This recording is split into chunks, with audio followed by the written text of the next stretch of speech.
ఉన్నారు. శివపార్వతి గారు, మీ దగ్గరికి వచ్చే ముందు మనకి ఫోన్ లైన్లో సీనియర్ జర్నలిస్ట్ అక్షర సత్యం గారు అందుబాటులో ఉన్నారు. అక్షర సత్యం గారు నమస్తే అండి. క్యూ లైన్లో ఎన్ని గంటలైనా మేము వేచి ఉంటాం. గతంలో ఎప్పుడు ఇలాంటిది రిపీట్ కాలేదు, ఇలాంటి జరగలేదు. టికెట్ సిస్టమ్ తీసుకొచ్చిన వైసీపీ ప్రభుత్వం వల్ల ఈ 10 రోజులు ఏదైతే శాస్త్రాల ప్రకారం వెళ్లకుండా తప్పుడు నిర్ణయాల వల్ల కూడా ఇదంతా జరిగింది. ముఖ్యంగా జరిగిన ఇన్సిడెంట్ పై మీ ఒపీనియన్ ఏంటి, మీ కామెంట్ ఏంటి సార్? సార్ నమస్కారం సార్, మీకు ప్యానల్ అందరూ కూడా నమస్కారం సార్. చెప్పండి సార్, మీరు 2 పాయింట్లు వ్యాలిడ్ పాయింట్స్ రేజ్ చేశారు. ఆ 2 ఒకసారి మాట్లాడిన తర్వాత చెప్తాను సార్. మీరు అన్నది ఒకటి ఏంటంటే, జనరల్ గా ముక్కోటి ఏకాదశి అనేది ఏంటంటే సంవత్సరానికి ఒక రోజు వస్తుంది సార్. అది కూడా 24 గంటలు కూడా ఉండదు, 23 గంటలు ఉంటుంది, అరౌండ్ 23.5 గంటలు ఎంతో ఉంటుంది అది. అంటే ఆ 23 గంటల్లో దర్శనం చేసుకుంటే మోక్షం వస్తుందనో, పాపాలు పోతాయనో, జన్మ తరిస్తుందనో నమ్మకం. అది ముక్కోటి ఏకాదశి. దాన్ని 10 రోజులు ఎందుకు పొడిగించారు? నేను జగన్మోహన్ రెడ్డి గారు పెంచారా, లేకపోతే చంద్రబాబు నాయుడు గారు పెంచారా, లేకపోతే దేవుడు వచ్చిన కల్లో చెప్పాడు నేను అంతలా. 10 రోజులు దర్శనం చేసుకున్నా గానీ ముక్కోటి ఏకాదశి ఫలితం ఉంటుందంటే సంవత్సరం అంతా చేసుకున్న ఫలితం ఉంటుంది కదా సార్. అవును. ఇప్పుడు ముక్కోటాక ద్వాదశి నాడు, త్రయోదశి నాడు, చతుర్దశి నాడు, అమావాస్య నాడు, లేదు పౌర్ణమి నాడు మళ్ళీ పనిచేసి 15 డేస్ వచ్చే వరకు కూడా, మళ్ళీ పౌర్ణమి వచ్చే వరకు కూడా మీకు ఫలితం ఉంటుందంటే సంవత్సరం 366 రోజులు చేసిన ఫలితం ఉంటుందిగా. ప్రభుత్వాలు భక్తుల సెంటిమెంట్ తోటి డబ్బులు చేసుకోవటానికి, లేదా తమ రాజకీయ పబ్బం గడుపుకోవటానికి ఆడుకుంటున్న డ్రామాలో సమిధులైపోతున్నారు భక్తులు. Point number 1 sir. 2వ పాయింట్, మీరు రైజ్ చేసిన పాయింట్ ఏంటంటే, తెలుగుదేశం ప్రభుత్వం, కూటమి ప్రభుత్వం వాళ్ళు నెయ్యిలో కల్తీ జరిగిందని అబద్ధం ఆడారు కాబట్టి దేవుడు కక్ష తీర్చుకున్నాడు అన్నారు.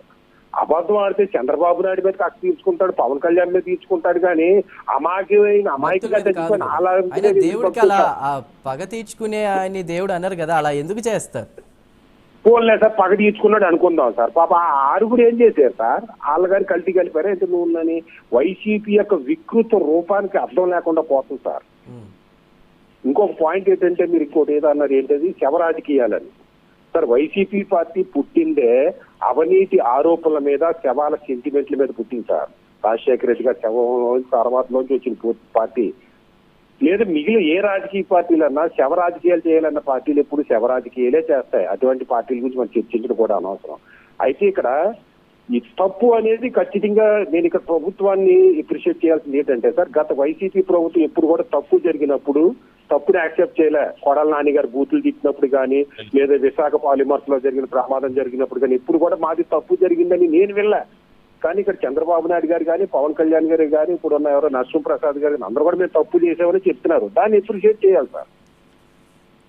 ఇంకో పాయింట్ ఏంటంటే, నాదో ప్రశ్న అంటే, గత ప్రభుత్వంలో ఏదైనా ఒక చిన్న మిస్టేక్ జరిగితే అది అక్కడ ఉన్న వాళ్ళు, అంటే ఆ ప్రభుత్వంలో ఉన్న వాళ్ళు ఎవరు చేసినా, చిన్న స్థాయి ఉద్యోగులు చేసినా, ఎవరు చేసినా అది ఒప్పుకోకుండా అవతలి ఎవరైతే ప్రతిపక్షంగా ఉన్నారో వాళ్ళ మీద నెట్టే ప్రయత్నం జరిగింది. కానీ ఈరోజు డిప్యూటీ సీఎం కానీ, సీఎం కానీ మా ప్రభుత్వ ఆధ్వర్యంలో కూడా ఉన్నట్టు పనిచేసిన అధికారులు కొంతమంది వాళ్ళ యొక్క నిర్లక్ష్యంతో ఈ తప్పిదం జరిగింది, క్షమించాలంటూ కూడా ఓ పదాన్ని వాడి మేము బాధ్యత తీసుకుంటామంటూ మాట్లాడారు.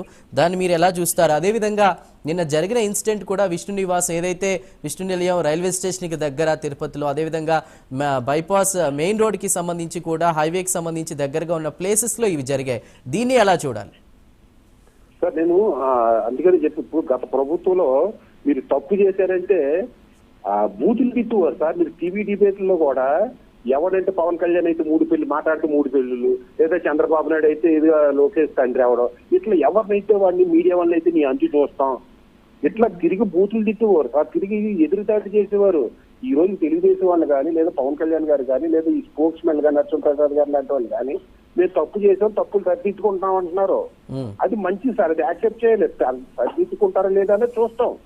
సరిదిద్దుకుంటే ప్రజలు మళ్ళీ ఇంకోసారి అవకాశం ఇస్తారు, ఇంకో సరిదిద్దుకోకపోతే మళ్ళీ వైసీపీకి ఇవ్వచ్చు. అయితే నిన్నటి జరిగింది సార్. ఇప్పుడు జనరల్ గా ఒకసారి తిరుపతి వెళ్ళండి సార్, ఆ సేవాభావం లేదు సార్. మీరు చూడండి, సిఆర్ఓ కాంప్లెక్స్ లో కానీ లైన్లు గంటలకు తిరబడి రూముల కోసం వాళ్ళు క్యూలో ఉంటే వాళ్ళు కబుర్లు చెప్పుకుంటారు సార్. వాళ్ళు అసలు పట్టించుకోరు. మీరు క్యూలో గంటల తిరబడి, ఇప్పుడు మన ఆ వైకుంఠ క్యూ కాంప్లెక్స్ లో కూడా గంటల తిరబడి ఆ లైన్ లో నిలబెట్టేస్తారు సార్. మేము విఐపీ ప్లేస్ నిలబెట్టేసి ఒకేసారి డోర్ తీసేస్తారు, గేట్ తీసేస్తారు. ఎందుకు తీసేస్తారో తెలియదు, ఎందుకు ఆఫ్ చేస్తారో తెలియదు. వాళ్ళు ఒకేసారి తోపులాంటి పెట్టేసుకుంటారు. కనీసం మైక్ సిస్టమ్ ఉంటుంది, ప్రతి రూమ్ లో మైక్ ఉంటుంది. ఇందుకు మిమ్మల్ని 5 నిమిషాల్లో వదలబోతున్నాం, లేదు 10 నిమిషాలు, ఒక అరగంట మిమ్మల్ని ఇక్కడ వెయిట్ చేస్తాం, కూర్చోడానికి కూడా అనౌన్స్మెంట్ ఉండదు. ఒక్కడ చెప్పడం, ఒక్కడ రాడు, ఎవడు ఎందుకు డోర్ తీస్తున్నాడో తెలియదు. నిర్లక్ష్యం, నిర్లిప్తత సార్. ఇందాక పవన్ కళ్యాణ్ గారు స్వయంగా నేను కంట్రోల్ చేసుకోవాల్సిన కర్మ దాపురించింది, అసలు పోలీసులు ఎంచుకున్నారు అంటున్నారు సార్. రైట్ అక్షర్ సత్యం గారు, రైట్ అండి, థ్యాంక్ యూ. ఒక్క నిమిషం సార్. చెప్పండి. కీలకమైన ఆరోపణ చేసేది పోలీసులు చేతకానితనం వల్ల, ఈ chairman, executive officer, joint executive officer చేతకానితనం వల్ల, లేదా నిర్లక్ష్యం వల్ల మేము మాట్లాడుతున్నాం అన్నారు. దీని మీద చంద్రబాబు నాయుడు గారు యాక్షన్ తీసుకుంటారు. కీలకమైన ఆరోపణలు, కొట్టి పారేయాల్సిన ఆరోపణలు కాదు. వీటి మీద యాక్షన్ తీసుకుని బాధ్యతలైన ఏదో ఒక డిఎస్పీని సస్పెండ్ చేయడం వల్ల జరిగిపోయేది కాదు. అవసరమైతే చైర్మన్ గారు అయితే చైర్మన్, ఈఓ అయితే ఈఓ, జాయింట్ ఎగ్జిక్యూటివ్ ఆఫీసర్ తాను సస్పెండ్. ఇంకొక మాట అన్నారు ఆయన, ఈ బోర్డుకి, ఈఓకి, జాయింట్ ఈఓకి, దేవస్థానం బోర్డుకి సంబంధాలు లేవు, రిలేషన్ లేదు సరిగా నేను వింటున్నాను అన్నారు. అది నిజమైతే అటువంటి ఆఫీసర్లు కానీ, అటువంటి బోర్డులు కానీ తొలగించి యాక్షన్ తీసుకోకపోతే భక్తుల యొక్క మనోభావాలను తాకట్టు పెట్టిన వాళ్ళు అంటాము, అవి ఉంటాయి, దెబ్బతీసిన వాళ్ళు అవుతావు అనేది గుర్తించుకోవాలి సార్. Right sir. అక్షర సత్యం గారు, థ్యాంక్ యూ అండి. శివపార్వతి గారు ఎలా చూస్తారు? పవన్ గారు తప్పు జరిగింది క్షమించమని అక్కడున్న బాధితులను అడిగారు.